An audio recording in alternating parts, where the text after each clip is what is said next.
Hey beautiful people, welcome back to my channel. It's your girl MQ and I'm back again with another exciting video that was recommended to me by one of my amazing subscribers. It's titled The 30 Years War. Actually, I've never really heard about this war, the 30 Years War, but when he recommended the video to me, he gave me an insight and I learned that the 30 Years War was a complex and devastating conflict in European history. And so today we'll be checking out this video to learn more about this 30 Years War, the causes, the battles, the key players, and the aftermath, because he didn't really go into details, but I'm hoping that this video will do justice to that. So you guys come with me, let's check out this video. Prague, Kingdom of Bohemia, 1621. The axe falls, then falls again. Nobles die, knights are slain. Some have their hands chopped off, others are quartered and put on spikes. 27 leaders of the Bohemian Revolt, the Protestant uprising against the Holy Roman Emperor Ferdinand II, die one after the other. Ferdinand, it is said, plans to dominate and recatholicize Bohemia. He's ordered all Protestants to convert or leave. Back on the street, a common woman watches the executions unfold, axes and swords falling again and again. Then she goes home, and trying to make sense of what she's seen, opens her Bible to the book of Revelation. And I saw when the Lamb opened one of the seals, and I heard, as it were, the noise of thunder. One of the four beasts saying, "Come and see." And I saw, and behold, a white horse, and he that sat on him had a bow, and a crown was given unto him, and he went forth conquering and to conquer. She closes her book. This war, she knew, had only just begun.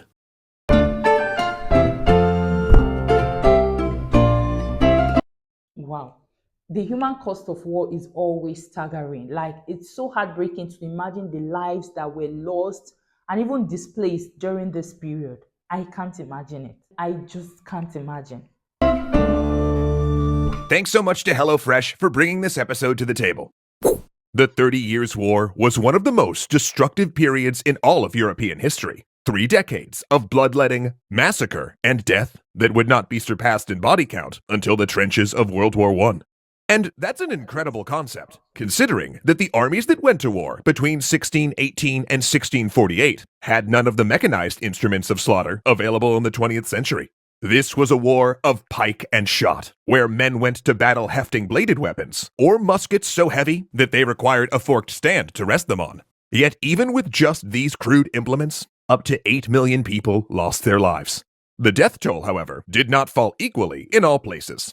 Kicked off by a political religious dispute in the Holy Roman Empire, the vast majority of the fighting took part in Central Europe, so the population there bore the heaviest share of the violence. In some areas, over half the population died, and the empire lost about 20% of its people. Civilian casualties outnumbered military deaths 7-1, and the Holy Roman Empire would take a century to recover its population. But describing in detail why this happened is difficult. In fact, we could spend an entire series just explaining why this war started, the early military campaigns, or how the Treaty of Westphalia ended it. Instead, we've decided to take a look at the 30 Years' War as a massive humanitarian crisis and explore why the body count reached such incredible heights.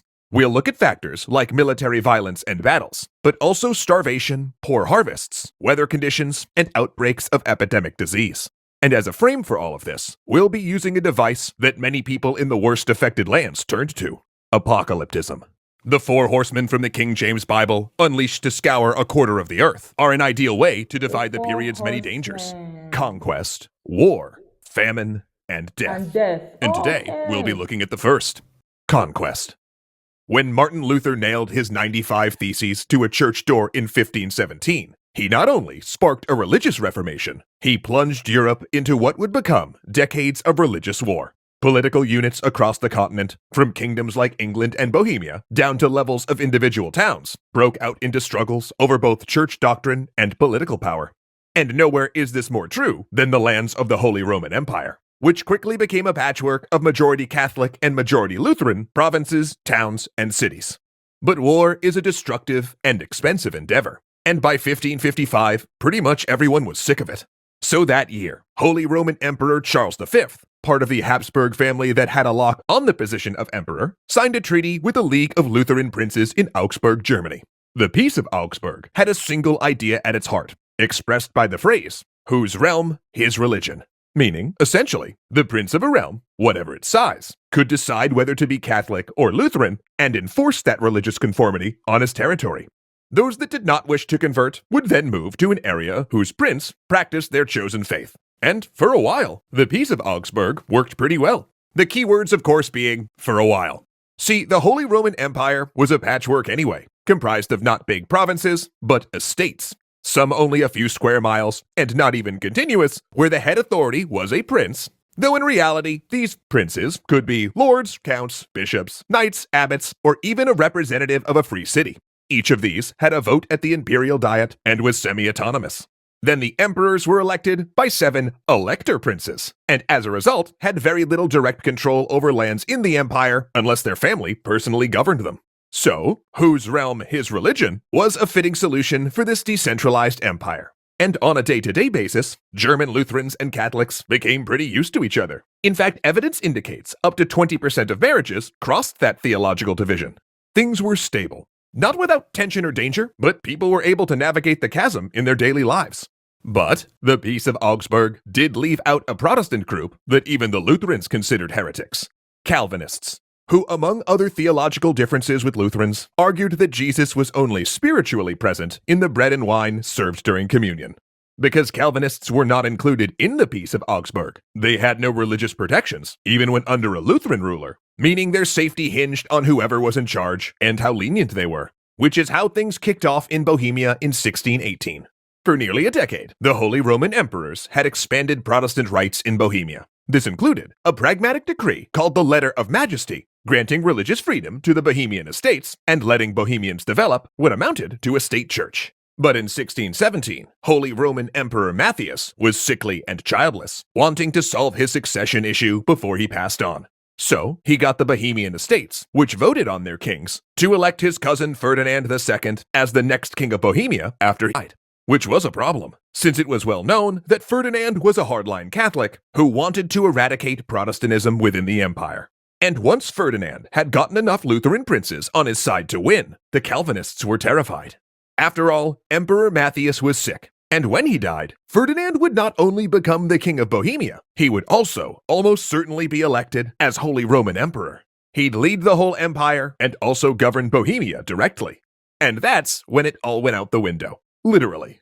Because when Ferdinand sent a pair of hardline Catholic governors to administer Bohemia in his absence, a group of Bohemian Protestants met them at Prague Castle.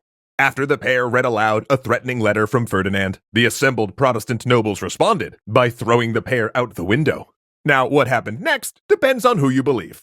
Catholic propagandists say that angels swept down to catch the governors, while Protestants said the men survived because they fell in a giant pile of dung. And then we have historians pointing out that they landed on a gradual slope and broke a lot of bones. With this second defenestration of Prague, that being a fancy word for throwing someone out a window, and yeah, this was the second time it happened, the 30 Years' War began. The revolt spread across Bohemia, which was already primed for religious war. And it might have stayed a local conflict, except that Matthias died, and Frederick did succeed him as Holy Roman Emperor, causing panic amongst other Protestants in the empire.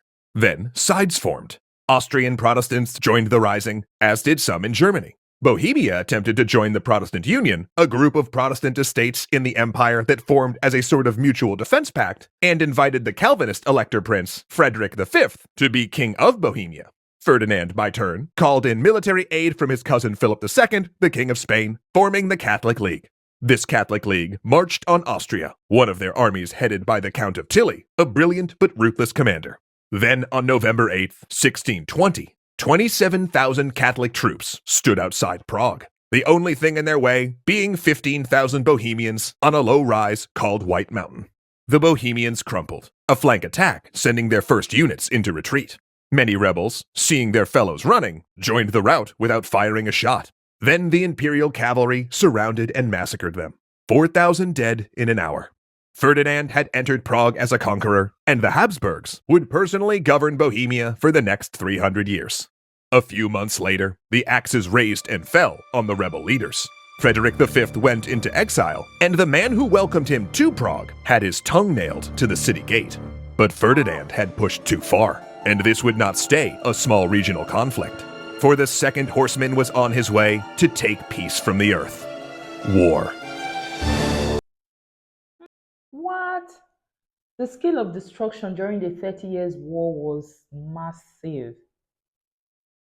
It's hard to imagine the impact on European society. The 30 Years' War was made understandable in this video because of the framework they used, the apocalypticism. The framework that was used made the video quite understandable because the apocalyptic lens helped to convey the severity of the war and the scope of the war's impact, emphasizing the idea that the 30 Years' War was a pivotal and traumatic event in European history. It was so devastating. It was such a catastrophic event in European history. And the war's impact on population was really staggering from what we heard from this video. And I'm wondering, how did the empire recover from such a massive loss of lives? Like, how did they ever recover? And how did the 30 Years' War impact the Holy Roman Empire? You guys throw more light on this video in the comments. I was made to understand that the video would be too lengthy, and so they made them in parts. And so the one we just watched is the part one. So subsequently, because the history, because the story is quite interesting, like I want to know what really caused a war to last for up to 30 years. It must be really a serious issue and not just a religious matter. Because for a war to last up to 30 years, what? So many lives must have been lost and so many people displaced. So we just watched the part one. Subsequently, we'll be watching the other parts to understand why this war lasted for so long and what caused it and the key players in the war. So you guys stay with me. And if you enjoyed the video, go ahead, give it a big thumbs up, share it with your friends. And if you haven't subscribed to my channel, guys, please, I'm begging, subscribe to my channel and turn on your notification bell so you continue seeing more updates when I post new videos. And in case you want to watch the video uninterrupted, you know, there's a reaction channel, so I had to pause to give my commentaries. But if you want to watch it uninterrupted, the link to the original video is in my description. Do well, check it out and watch it. So you guys, thank you for tuning in. Thank you for staying with me. Thank you always for the support. I'll see you in my next video. Bye guys.